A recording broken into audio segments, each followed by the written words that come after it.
کو باغ میں شبنم پڑتی ہے، صبح کو باغ میں شبنم پڑتی ہے، اس لیے کہ بندہ بندہ کرے تیرا ذکر باوضو ہو کر.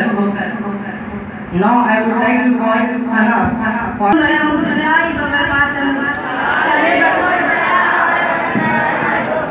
سب برات حدیث کی روشنی میں حضرت عائشہ رضی اللہ عنہا سے روایت ہے کہ ایک رات آپ صلی اللہ علیہ وسلم نے ارشاد فرمایا: اے عائشہ، کیا تمہیں معلوم ہے کہ یہ کون سی رات ہے؟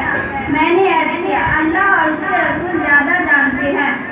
آپ صلی اللہ علیہ وسلم نے ارشاد فرمایا: یہ شعبان کی 15ویں رات ہے.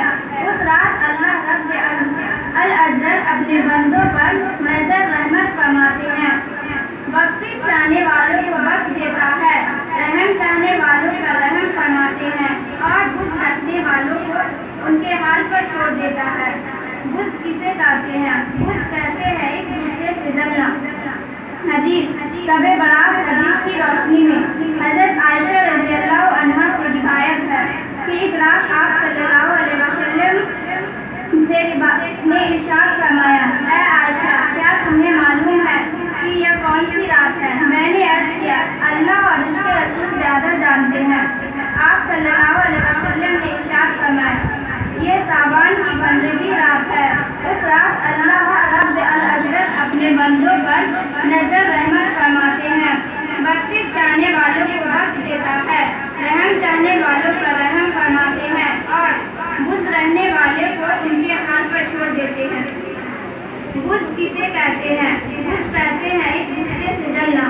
شب برات حدیث کی روشنی میں حضرت عائشہ رضی اللہ عنہا سے روایت ہے کہ ایک رات آپ صلی اللہ علیہ وسلم نے ارشاد فرمایا: اے عائشہ، کیا تمہیں معلوم ہے کہ یہ کون سی رات ہے؟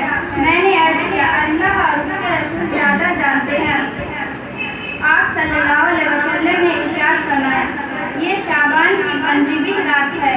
اس رات اللہ رب العزت اپنے بندوں پر نظر رحمت فرماتے ہیں، بخشش چاہنے والوں کو بخش دیتا ہے، رحم چاہنے والوں پر رحم فرماتے ہیں، اور بغض رکھنے والوں کو ان کے حال پر چھوڑ دیتا ہے. بغض کسے کہتے ہیں؟ بغض کہتے ہیں ایک دوسرے سے جلنا. Thank you.